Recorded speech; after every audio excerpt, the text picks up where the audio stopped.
morning, GM people. Welcome to episode 21 of Rug Radio and NFTs Beyond the Floor with me, Ben the Greek, at the NFT 101, your host. Episode 21, racing towards 40 episodes by January 2023, people. You heard it here. That's the ambition.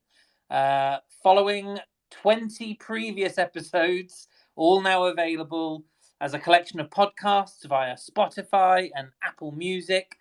Go there now, follow, download, and listen back at your leisure. We have started a comprehensive breakdown of Web3 progression as told by the builders, artists, and founders with real intent. We delve deep into some of the most exciting projects in the space and bring you a show that moves chat away from a review of like the markets and the NFT gossip. And our focus really remains on the importance of storytelling in Web3 and the power of narrative to make a project unmissable. I open the series every Monday and Thursday at the same time, 9 a.m. Pacific, 12 midday Eastern, and 5 p.m. here in the UK. And today we have a very quiet room, people. On my panel, I have Tom. Hello, Tom. How are you? How are you doing, big man? It's a bit quiet today in Web3 world. Hey, you know what? It's a Monday. Sometimes it just gets like this. Sometimes it's like this. It's getting a little bit darker, a little bit colder in the UK. Myself and Spaceman have just arrived back from sunny Ibiza, literally 10 minutes ago. Are you serious? Yep. I'm looking slightly more tanned. NFT Spaceman's looking slightly more red.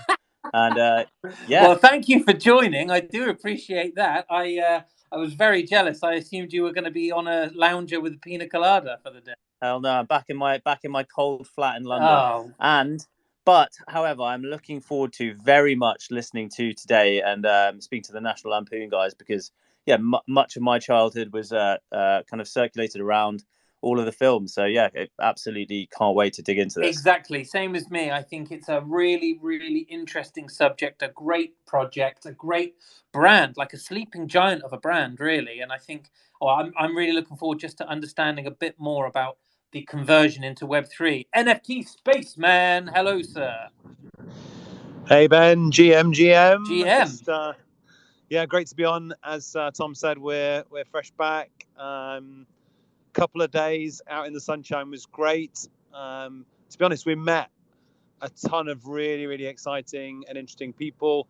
I think we probably met a few future guests for the show. Okay. So tell me a little bit about what you guys have been doing. Was there an event? Yeah. So shout out to the Infinity NFT team, specifically Gianni, the founder. He invited just about 100 people from as far away as Argentina, but also mostly European. Quite a few UK guys based now in Portugal, interestingly.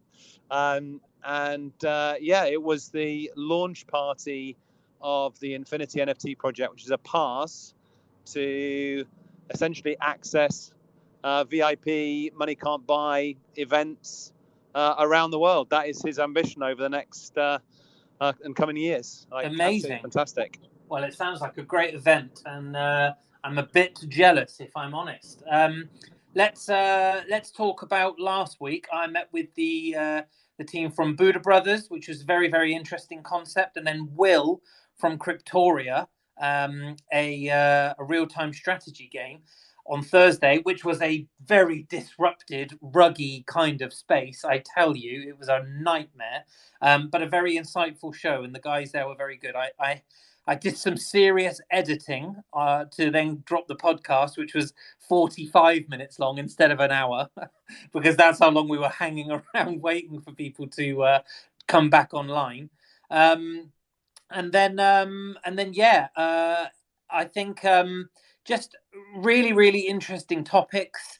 And I think if we're going to encourage mass adoption in the space, then we need to validate good intentions. And that was something that the guys from Cryptoria were talking about. This idea of knowing that you're investing in a project where people are really kind of like have good intentions.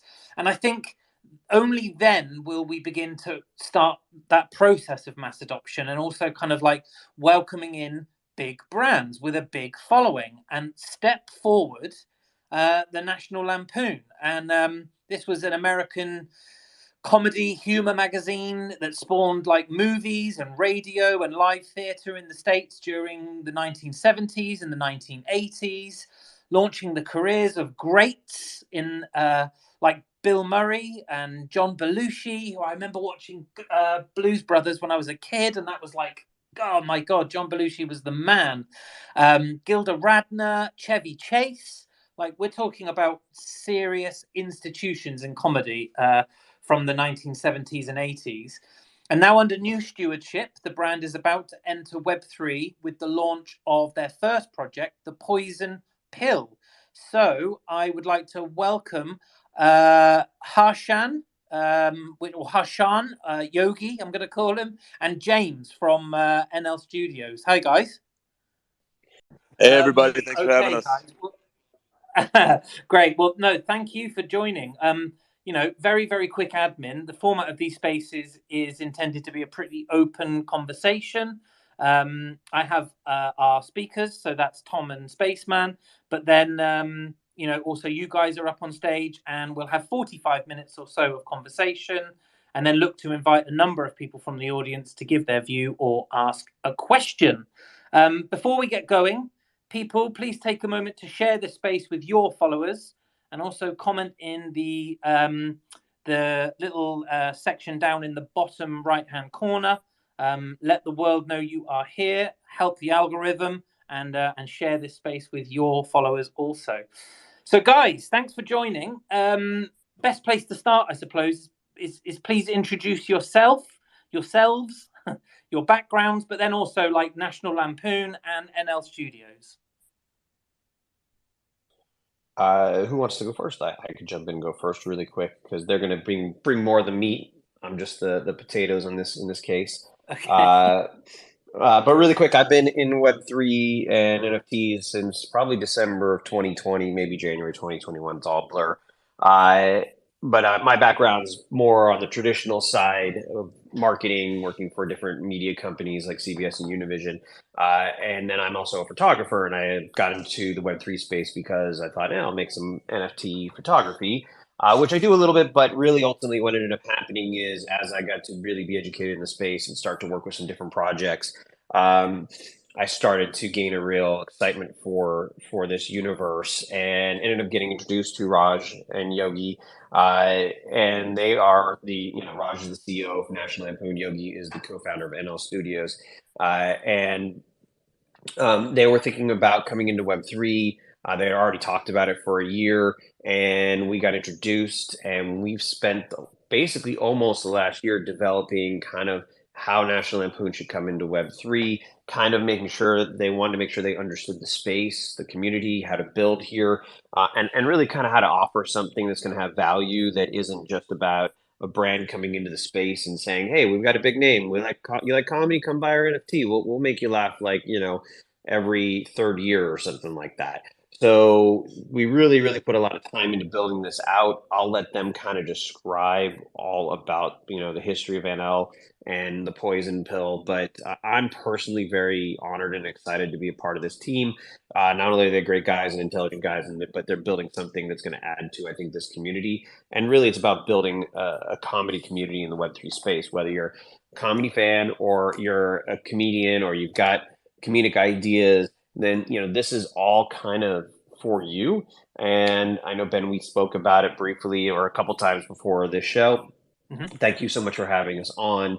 And I'll let kind of Raj jump in and kind of talk about National Lampoon and kind of where it is and what's coming on with it. Amazing, thank you. And thanks ever so much for that. And I am, as I say, really excited. So I'll pass over to Raj then. Hey Raj, how are you? Hi, Ben. Good morning. Hi, Tom. Thanks for having us. Great stuff. Thank you. So do you want to give us a little bit more of an update on yourself as well? And then maybe, give us an update on what's been happening with National Lampoon, like the brand, since 1998, and why Web3 now? Sure. Out of curiosity, why did you choose 1998? Because I did some research over the weekend, and my understanding is that 1998 was when the magazine was shelved in terms of distribution of that, which I know was obviously the kind of the pin that everything was built on. So that was why That's I chose right. that date. That's right. Okay, well, you've done your homework. I just wasn't sure if it coincided with that date, and you knew that it was a lucky guess. But that's good. Okay. Always do my research, Raj. Well, Ben, my background is film production and producing films for the last 10 years. Before that, I was an investor. So I started out on Wall Street and doing banking and private equity. And through that career path, I began at the last institution I was investing with. We began investing in media and entertainment, and that's how I actually segued into becoming a film producer.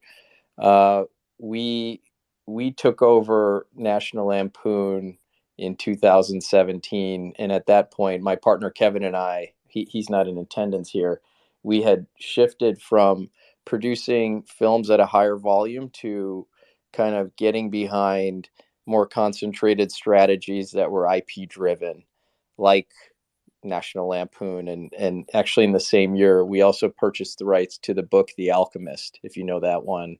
And that's another project separately that we're working on as well.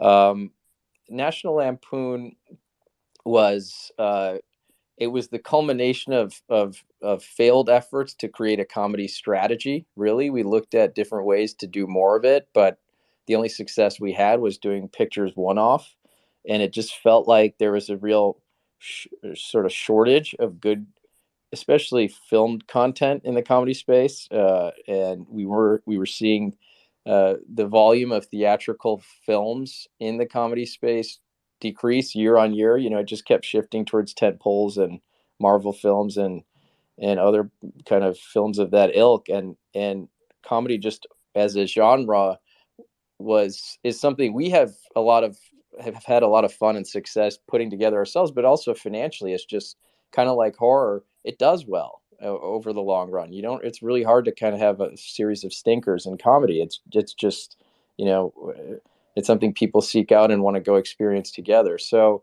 one day we got a phone call from one of our own backers who said, "Hey, somebody said National Lampoon's available. Do you guys want to take a look?" And the rest is history. And so, going backwards though to '98, we this brand has changed hands.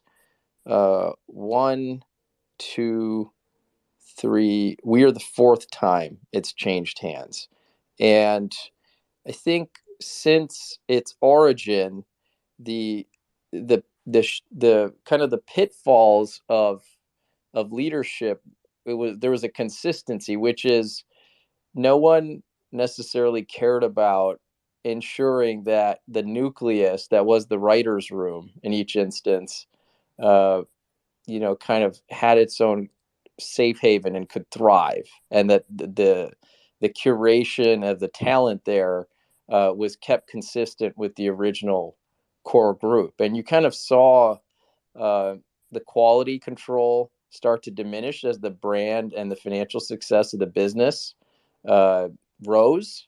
And so it became leveraging the awareness and licensing out the name to other projects, and not necessarily acting as principals in it, really feeling like you owned it and worked on it from the ground up, and it was something that you could be proud of. So 98 is yes, that is when they stopped publishing the magazine. There are a variety of reasons that went into that, and some of it was very much financially driven. The subscriptions were starting to decrease as the internet was coming about, and the company was public at the time, and so it remained public really until 2011, 12. And at that time, then all of this is public. The couple of fellows that were running it basically committed range of white collar crimes. That's actually what led to our ability to take over. Had they not done that, some studio would own it right now. National Lampoon would be a segment inside Paramount or Sony or one of the major studios. It would have been a no-brainer for them to own. But because it had this kind of, it was in this quagmire and had a stigma attached to it, no one wanted to touch it. And it took several years for all of that to be cleaned up. And we just were lucky enough to be early to reviewing the opportunity once all of that was cleaned up. So uh, I hope that kind of answers your question. I don't know if I missed anything you were hoping to hear, but this is a discussion, as you said. So yeah, no, it's pretty clear, and I think the fact that you're the fourth owners in that time is wild. Like, I guess it's one of those things, really, with so much changing in popular culture, it's difficult to know what to do with the brand, and I suppose that's really then where Web3 kicks in, because now you're able to almost build a community, right, around the IP that you have inherited and what you're able to push forward with. So what's that looking like? Yeah, and to your point, media changes, as we all know, so frequently that you have to have an intermediate or long-term kind of view towards an effort. Otherwise, you're never going to have enough time to succeed. And I bring that up because as you were saying that, you triggered something, which was in 2000, I believe it was 6 through 8, National Lampoon and its affiliate websites were the number one comedic destination on Web 2. So before Funny or Die, College Humor, all of them really rose to success. This company was number one, and they were getting like 5 million monthly unique visitors, which was a lot at the time. And yet it didn't really, the business model of selling ads and however else Web 2 is monetized hadn't properly catch up, and they ran out of steam before they really had a chance to go, really plant the flag as an established brand in that space. And so we look at Web3 the same way. The good news is Web3, you can be more kind of discriminating and control the curation of what you're doing at a much greater level.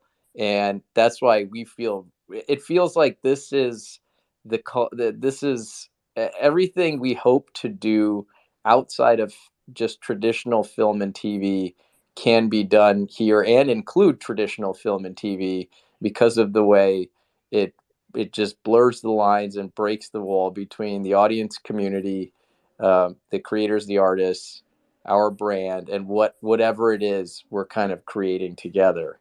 So that came about really through, as James said, we've spent quite a bit of time looking at the space now without taking action until late summer. We got a bunch of phone calls at the beginning of last year saying, hey, there's some groups that want to license your catalog for Web3 and basically just create NFTs out of clips and stills and just artworks, all of that stuff. And they were interesting deals, but I called Yogi, who's my cousin and also kind of crypto native and been in the space for 6-7 years, and I said, we have this opportunity. What do you think? And he can share more about this, but he at the time was also already kind of active in the NFT and Web3 space as well, and it turned into a conversation about doing it ourselves versus handing over the treasure to someone else. So that began in earnest last February, March, and yeah, it's been 18 months since we kind of shifted from looking at that kind of opportunity to what we're doing today. Amazing. Well, look, I think it would be great for Yogi to talk about that. Maybe we can weave that into the next two questions. The first one I have here is, I hit this every time. Storytelling, right? It's really, really important to this show. It's really important to myself and the guest speakers, the panel of speakers that I have up. What does storytelling mean to National Lampoon, right, and to the project that you're pulling together now? Storytelling not only means something. It literally is what underpins what our goals and hopes and dreams are. From a comedy standpoint, comedians, we all know are storytellers, and they kind of sit on the vanguard or the forefront of, social satire, observation, poking fun at what's going on, but kind of examining truths. And so, thematically in Web3, the notion of decentralization, and then in parallel with that, from our standpoint, building a safe space that is censor resistant and very much First Amendment friendly, i.e., free speech. That became, from a philosophical standpoint, what was most critical to us, that we build a place that we know the fans and the community will want to engage in because they just like what's there, but as important or more importantly, a place where the creators felt they had the freedom to actually express what they wanted and didn't have fear of cancellation or whatever it was making the headlines. Now it's a tightrope that you walk, because you have to make sure there's no hate that's being promoted or anything like that. But offensive is subjective. It really is, and so we know from our experience over the last 10, and in my case, Kevin, my partner, he's been doing this since 2004. We know what makes a good story and what makes a good storyteller. There are common traits you can see among either category. And so as long as we can pick good stories and good storytellers, no matter how edgy or irreverent, or maybe it's just broad and it's sweet, that's okay too. It's about making sure that what we put up is kind of fundamentally good meaning like qualitatively good. And so we've spent a lot of time alongside building our strategy out, cherry picking a slate of projects and content, including working with Mr. Comedy in the writers room to put something together that we'll be proud of and we know will resonate with fans and the audience. Oh, amazing. I guess, obviously storytelling underpins what it means to kind of build good comedy. Tell us though, for Web3, this seems like a really different angle. I mean, I'm guessing, you've just mentioned it. There would have been an opportunity to delve into the National Lampoon archive, and yet you've resisted that. That's amazing.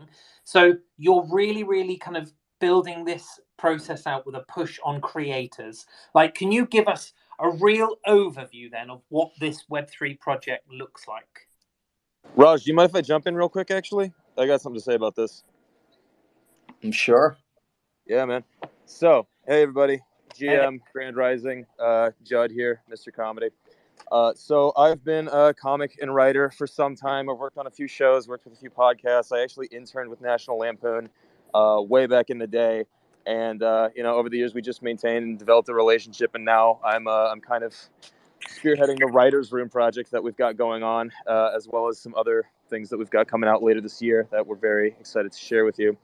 What I'm super excited about as far as the Web3 applications or deployments of our comedy, our content, is that, obviously storytelling and comedy are they not only reflect culture and reality, they have the power to shape it. And Web3 structure to being more or less monopolized by pre-existing institutions. By that, I mean, SNL has various incentives to not push things too far or to not critique one side versus another. That doesn't exist on Web3. It is purely decentralized in a way that's very exciting and very germane to anybody really looking to make a joke and get rewarded for it. And comedy is a pure meritocracy at the end of the day, and that's what's fantastic about it, and that's what this structure, this underlying network is really going to be all about.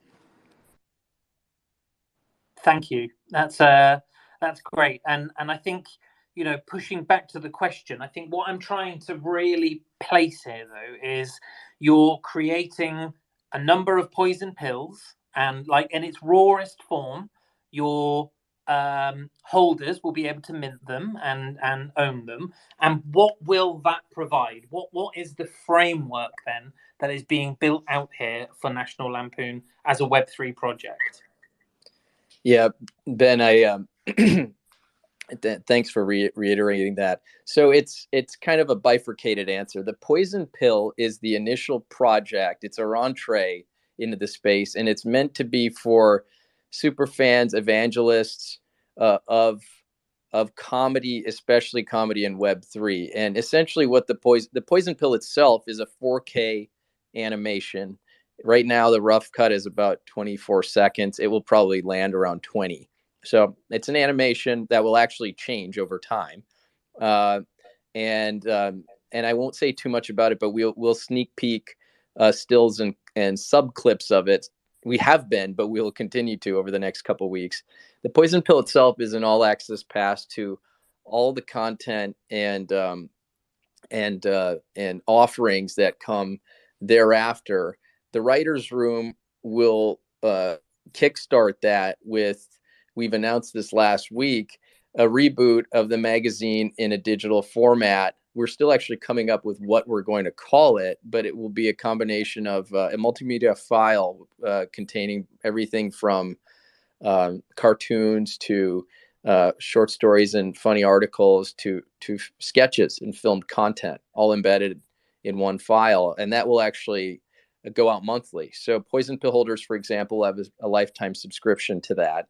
And then behind the Poison Pill, as I was kind of alluding to earlier in some remarks, we have a slate of everything from feature films to animated shorts to a live comedy tour that we're putting together at the parent company, where pill holders will either have access to buy tickets, get free tickets, be airdropped other content. In the case of the Poison Pill holders, again, we'll give away hard copies of the magazine, like original issues from the 70s. We're still figuring out how many we'll give away.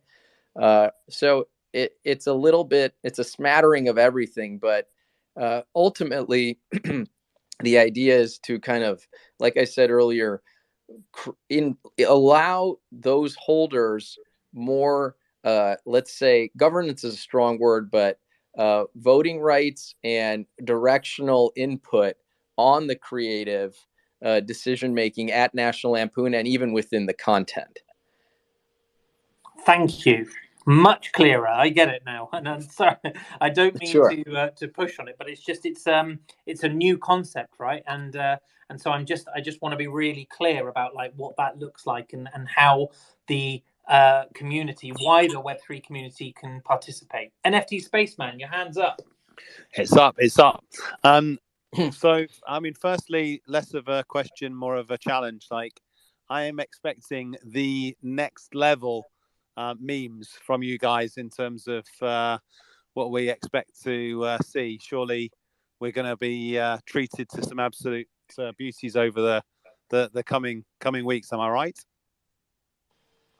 You wouldn't believe how much time we spend deliberating over the memes that we're kind of banking to come out, and in some instances in our communications, it's like they're not ready to see this yet. We might cancel ourselves before we even launch.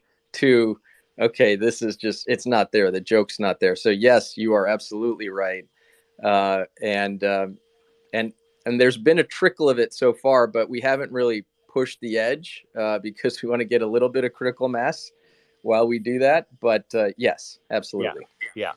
And I guess, we're used to often talking to founders and teams, post mint, and often, months, and in some cases a year after mint. So speaking to you guys before going live is super interesting for me today. So thanks for that. And hopefully to the guys listening live and the guys recording, listening to the recording. But I guess a question and hopefully a nice open one is like, what does success look like for you guys? What would you consider, the success factors, the KPIs of the project? What have you settled on there? I just used the word critical mass, and I'll use it again. I think, and I've been saying this since we took over National Lampoon, if it becomes a place, it's already known, especially stateside, as and I know it's known over there in the UK as well, but stateside, 80% of U.S. and Canada recognizes National Lampoon. So at a sort of consumer level, it's known, it's there, it's kind of in the zeitgeist, especially because the films are on TV all the time, and people have fond memories, or kind of it evokes warm feelings.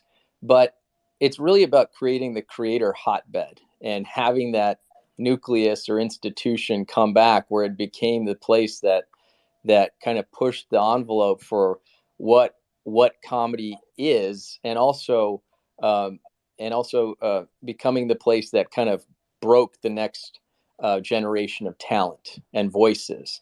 And that's what it was. That's why it was so successful in the 70s and kind of the first half of the 80s. And that's also, it's not a coincidence that it changed hands. The ownership changed right as that kind of fall off occurred. And like I said, I don't think they focused on just making sure they had the right creatives, and they were really scouting and making sure there was an open door policy. And like Mr. Comedy said, comedy is a meritocracy.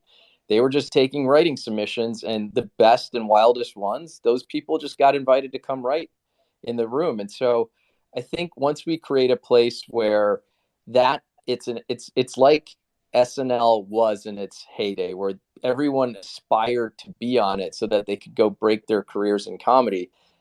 We're looking at it the same way. It's just that SNL was and is a single sketch show, and this is meant to be a content incubator for all media and formats. So once they're talking about it, that's when we'll feel good, because that means it can last, indefinitely. Love it. Thank you. Great question, by the way, Spaceman. Thank you for that. So yeah, okay. Well, look, you've got a fully doxed team, and I was doing a little bit of research on that. Like, tell us a bit more about the people working with you on the project, and maybe some of the different things that those guys have developed and delivered to date. Sure. Well, I can start with Kevin and I. Like I said, we actually met socially 10 years ago, 11 years ago, through mutual friends, and became business partners about 6 months later. And now we're running on 11 years. Kevin went to film school. He went to Tisch, and he wanted to be a filmmaker, but then he also got his MBA thereafter because he wanted to speak both languages of business and art. And so together, under the banner of Palm Star, which is the company he founded, and that is the company that acquired National Lampoon, we've done, between the two of us, 50 films, um, and the genres range. So everything from, there was a big action comedy on Netflix called True Memoirs of an International Assassin. Kevin James was the star of that. We produced that. We did Hereditary, which was a horror film we put out a couple years ago, through A24. Like I said, we also have the rights to The Alchemist, and which is a beloved a novel written by Paulo Coelho, and so we're kind of at the top of the kind of both it's on the business side, but also the creative side, just driving this forward. We are partners with a management company called LBI, who are very established here in Hollywood. They manage big talent like Leonardo DiCaprio, Jonah Hill, Jennifer Lawrence, names like that, Jamie Foxx, etc. And so we're working with them to help look for projects and talent that can come work with us, as we go here.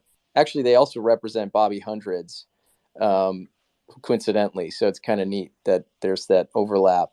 And then we have Yogi, who's a co-founder in the business. Yogi, again, is kind of our crypto whiz kid and helped kind of launch this venture, NLNFT. James and Art Snitch. Well, it's the same person. James, and his friend and colleague Lindsay, who's become a friend and colleague of ours. She's also here. Hunt Club Hero. The three of them and Mark have all been kind of instrumental in establishing us, especially in channels like these Twitter Spaces, giving us credibility and validity, and helping us get in front of people and create chatter and buzz and discussion around what we're doing, and just keep the tinder burning. So yeah, you've got much of the team here, and then the rest are all kind of it's all project based or ad hoc from a creative standpoint. And Yogi, maybe you can talk about our strategic partners, who Ben and Tom and some other folks might know in the space as well. Hey guys, how's it going? Thank you for having us. I think the way that we wanted to structure the team was how are we lean, but how do we have the right skills that kind of check all the boxes. And the way that Raj kind of mentioned it, like I've been kind of on the Web3 strategy side just based on my background. And then, Hunt Club joined us earlier this year. He's very ingrained in the community. So it was like, all right, how do we get someone that's, living this day in and day out? Also as a sounding board, like, does this make sense? Art Snitch and Lindsay with the partnership and the spaces side. And when it came to our strategic partners, it was, all right, we, our kind of best capabilities are on the content side and kind of what we want to build. Like, what does the NFT look like? What is the poison pill? An all access pass, how does it live and breathe? And what kind of utility benefits, and what would the ideal customer experience look like? That's what I've been kind of focused on. And we brought in Aspen NFT, which is a new NFT minting platform. And frankly, one of the biggest reasons we brought them is they are very focused on creator protections. So how do we, we're established IP. It's a bit harder for us to navigate these waters compared to a project that, let's call it, actually just for today, like the spooky season Reddit NFTs, like it's easier to start with new IP than it is to, bring in established. So how do we, go into this space where if we do stuff, on a broader scale with movie studios, et cetera, how do we kind of create that playbook for them? And Aspen is spearheading privacy protections, royalty protections into the smart contract. So I think like the next step of innovation when it comes to NFTs, especially when it comes for, creator protections and IP, when it comes to, how is it used? How do we, use subderivatives of the licensing for creation? And so that's where Aspen comes in.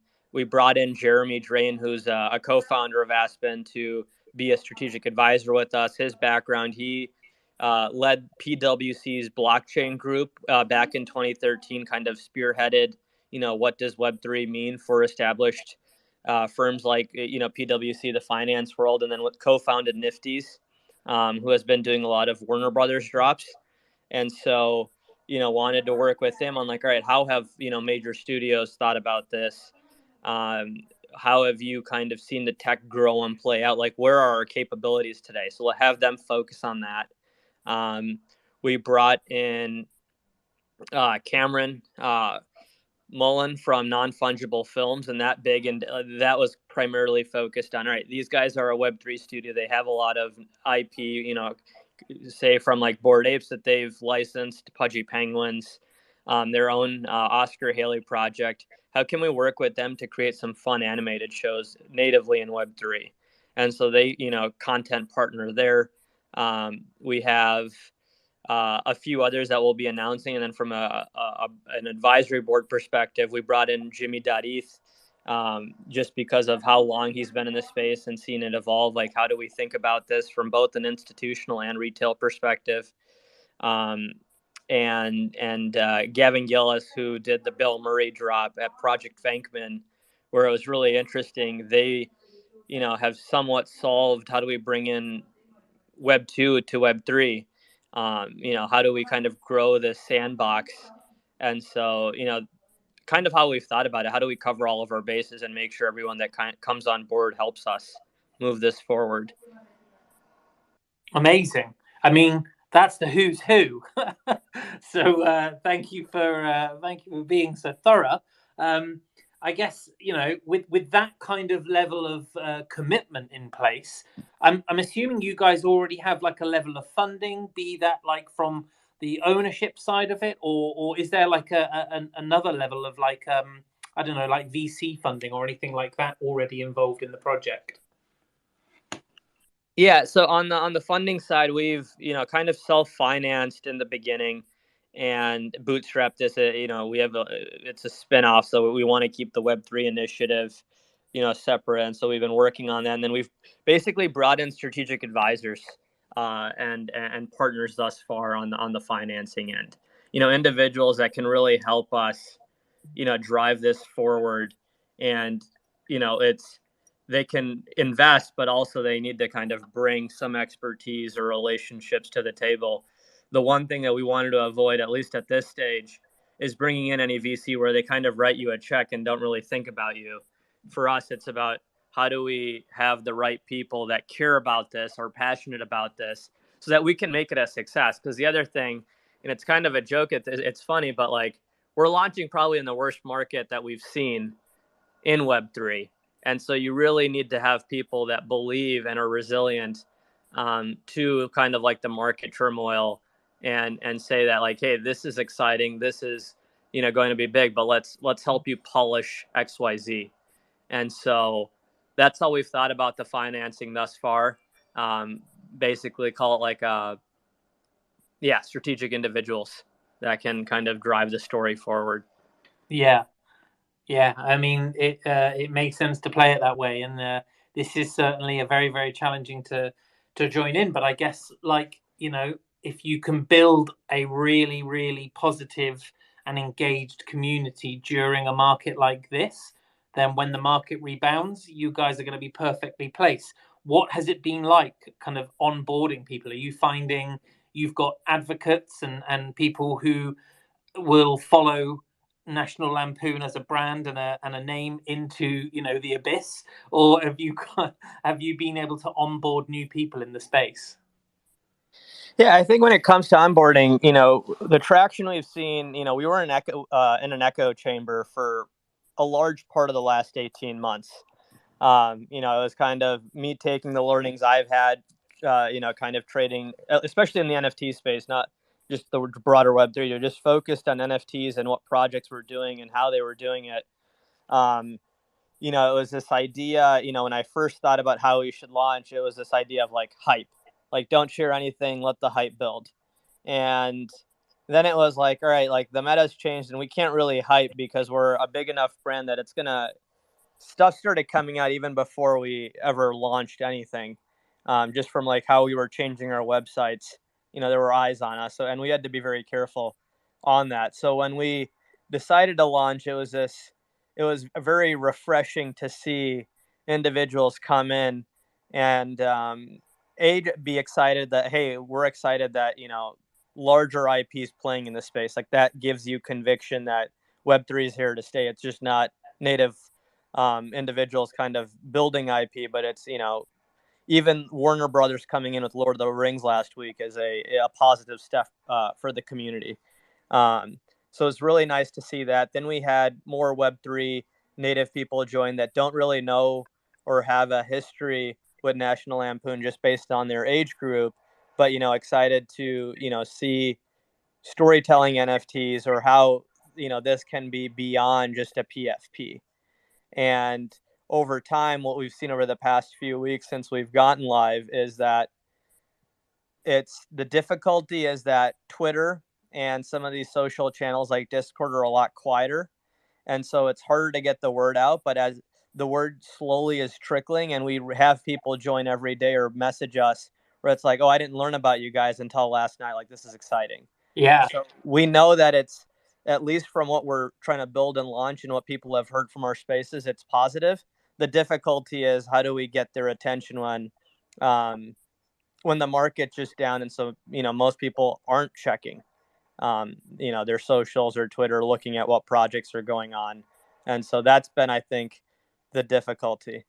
Yeah, I mean, I can totally relate to you. Discord at the moment as a thing has been very, very slow, and so I am really, really interested to kind of see how you guys, what methods you guys are taking or are going to take in the coming months to really try and kind of ramp up that marketing effort. Yeah, I think it's going to be, one thing I've seen, and we've seen this evolve in the space recently, is show by doing, and we kind of knowingly have already done that without knowing where the market was going to head. And Raj, can talk about it more if he wants to add color. But when we started designing the poison pill earlier this year, when it comes to like the benefits and what this NFT looks like, we also started developing all the content that would come with it, just because we have a feeling, and we've heard we have a higher bar to hit because of the fact that we're established and we have history. Like, people are going to just hold us to a different standard when it comes to what we're doing in the NFT space. And so for us, it's about, rather than just leading with National Lampoon, how do we lead with content? And that comes in the form of memes, writing satire articles that we've only dropped one thus far. It was a piece on Tom Brady, and then also prepping our launch for the NFT content, the magazine that's going to come right after, where it's not about you mint this pill, this pass that we're building, and you wait 6 months. It's let's just do it so that people can enjoy and get understanding of what we're trying to build here, and ideally that kind of solidifies our foundation within the community even more. Because and then kind of getting call it creative in growth tactics. And one thing that I really want to achieve is that, all right, we have, I think the latest data was under 10,000 active wallets currently trading NFTs. We've seen that was in the hundreds of thousands a few months ago. And so you have short attention spans and you have low activity. The one thing that we saw with Project Venkman and Bill Murray was that they were able to successfully not only sell out but bring on individuals that were not Web3. A lot of those individuals were first-time NFT buyers. And then looking at what Reddit has done, if anyone's been following their story for the past 12 months, they've onboarded a few million people unknowingly into NFTs.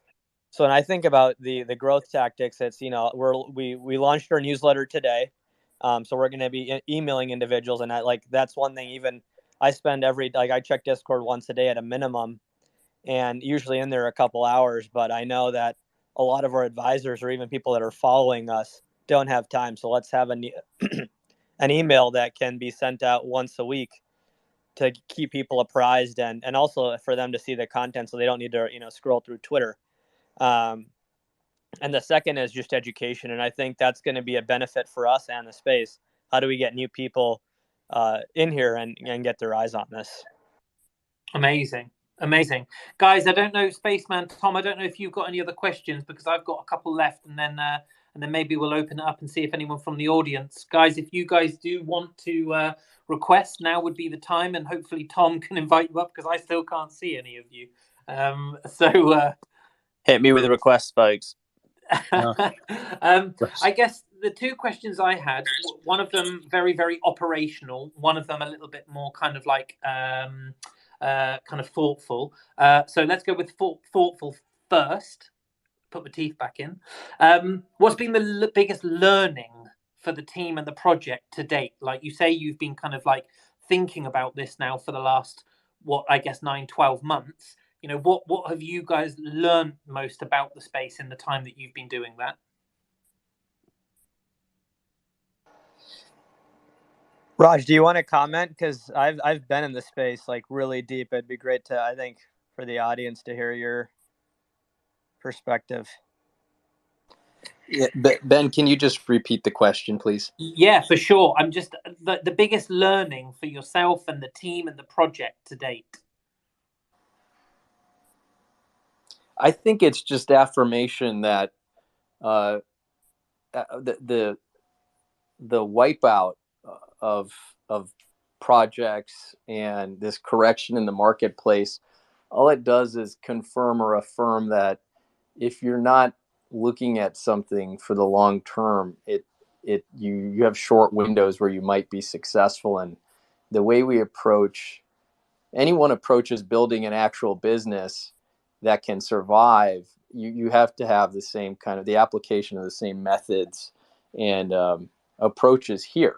And I think while we could have rushed this out last year and made some money and probably bootstrapped from there, it just would have been it wouldn't have been very strategic. And it's better that we took our time.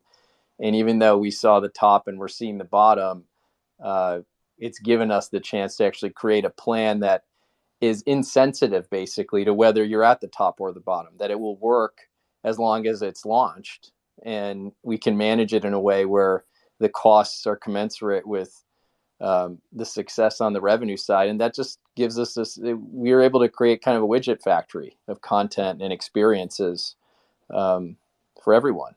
Well, I think it's really commendable that you guys haven't rushed.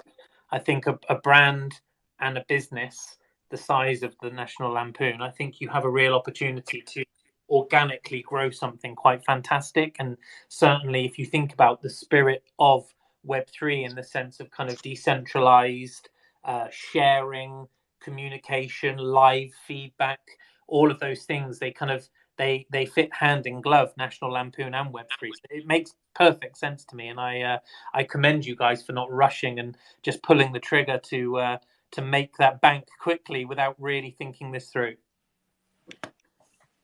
Yeah, I want to add to that is just like, we talked about it, I think more towards the beginning, but everything that National Lampoon has built prior to this has built a huge community of comedy fans, and now we're just trying to get it a little closer together between the brand and actual people here in the space, and hopefully influence a few people to come into the space that maybe aren't here already, and create this ability to have this connection between comedians, comedy fans, the future of the brand, what they're building both in Web 2 and Web 3, because there are, I think Raj mentioned earlier, there's still things being built for in the traditional sense, because that's what they were working on before the pandemic. And, this is going to be that place where if I'm a holder, I get the opportunity to have access to things that I wouldn't have normally pre NFTs, pre Web3, right? These holders are going to get that access to potentially get the magazines like Ross talked about, show potentially at a red carpet premiere, or get tickets or discount tickets or first in line tickets for a comedy tour that is something that's potentially in the works. And the final thing that kind of excites me is I've been in LA my whole life. I've had the very fortunate experience to show up at comedy clubs and see people like Dave Chappelle show up unexpectedly, not on the list for the night, and see that. And this was actually prior to his show and prior to him being large, but it was one of the best nights I can tell you I've ever had. And we're going to be building that here in the Discord and with the newsletter, and you're going to see up and coming comedians that you're going to be able to say you were there for before they got big. You're going to be able to actually interact with them through this NFT and through the Poison Pill. So there's a lot of really community building that's going to benefit both comedy fans and comedians, and National Lampoon connecting everybody together in one space. So I urge you to join the Discord if you can, because there's already memes being built in there to kind of bring that up earlier, and there's also comedy being thrown out there. It's not where it's going to be, but it's growing, and it's just really exciting. Yeah, I second that. I joined the Discord over the weekend, and it's already made me laugh quite a bit. I imagine it's going to get very, very funny in there. So that leads me really perfectly on, actually, to the next question of my two, which was like operationally, give us your timeline. Like, tell us what's coming next, and how quickly is this thing going to roll out? Yeah, I think for us, a lot of the stuff is kind of done from at least on the initial phases. Like the poison pill itself is basically at final cut. We're making edits and making sure that everything works and looks right. From the magazine perspective, I think we're getting really close. Judson is currently leading the effort on the first drop, and can comment.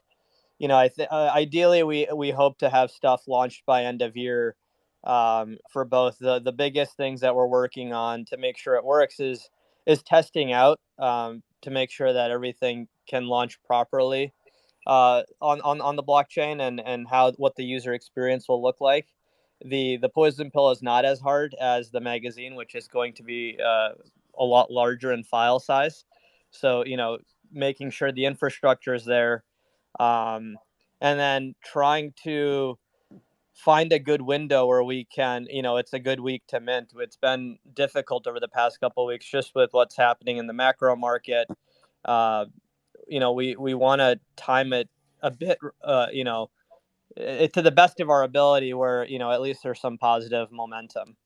And so sure. I think that's the one thing that we're kind of waiting and pausing on, and hopefully our friends over in Europe can calm down, and it gets a bit easier for everyone. So yeah, well, certainly from this part of Europe, I think today everyone agreed that we might get a little bit of stability, and let's just hope that from an Eastern Europe point of view, things get resolved there quickly. Because I agree, it's and I guess not selfishly, it makes it sound ludicrous to be concerned about Web3 when there's a war going on, but all of these things go hand in glove, right? And I'd really like to see a period after all of this kind of like pandemic into war, into economic uncertainty and energy and all of these things.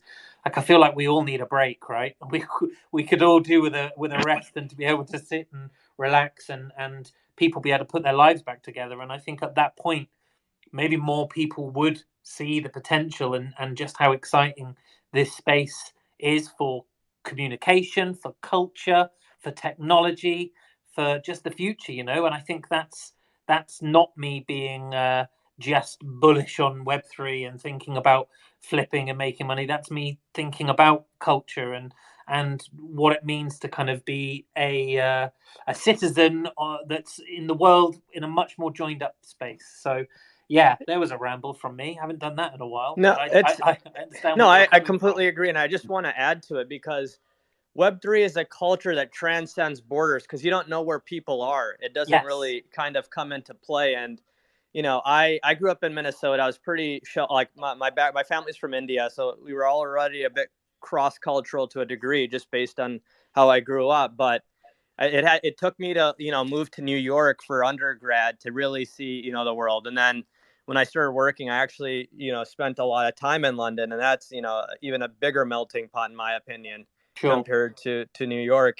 And Web3 has been, something where I'd never talked to individuals directly, from China, Tokyo, Taipei, Korea. And it's like, you're talking to these individuals via Spaces or Discord or whatever it may be. And it's like, here's a collection of individuals all across the globe that are like, participating in this community or this event or something. And I really think that as the space evolves, we had the internet and web too, and it was a bit siloed to the communities you grew up in or things you participated in, right? Like your Facebook feed is limited to people around you. Whereas, these projects are now limited to, their exposure or scope. And that doesn't necessarily mean someone that you're, to a second or third degree. Correct, right. And you can actively participate in the growth of that as well, which I think is so exciting.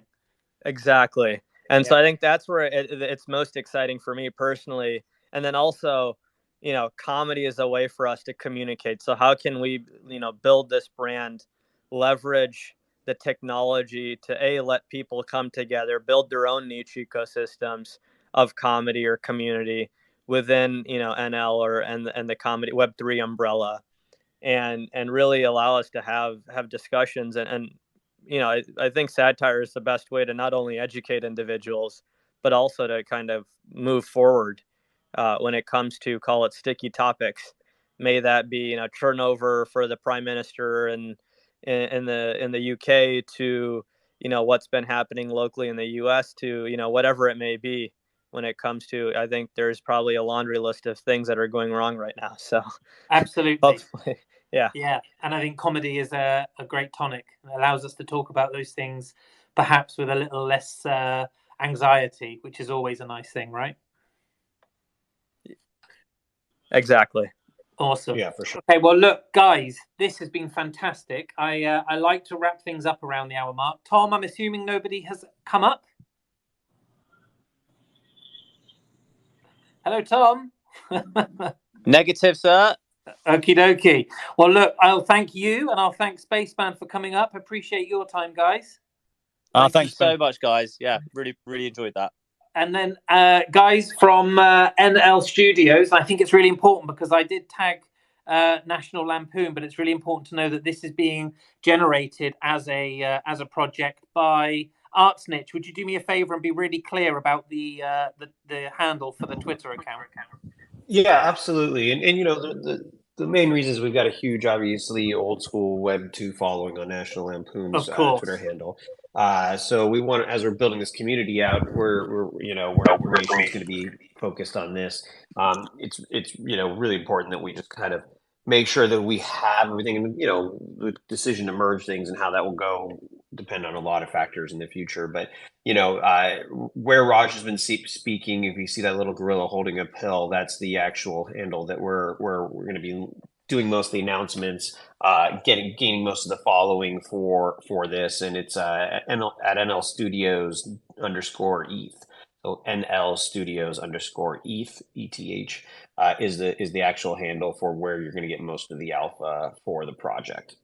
Perfect. And guys from National Lampoon, thank you so much for joining us. I will turn this into a podcast in the next 24, 48 hours, and I'll publish it and send the link to you guys so that you can share it with your community more broadly as well. Thank you, Ben. Thank you, Tom. It was a pleasure, and thanks again for having me. Great. Thank you, guys. Thank you. So next week, guys, so this Thursday, I'm going on holiday. So there will not be a show this Thursday coming. Hurrah! First holiday since March.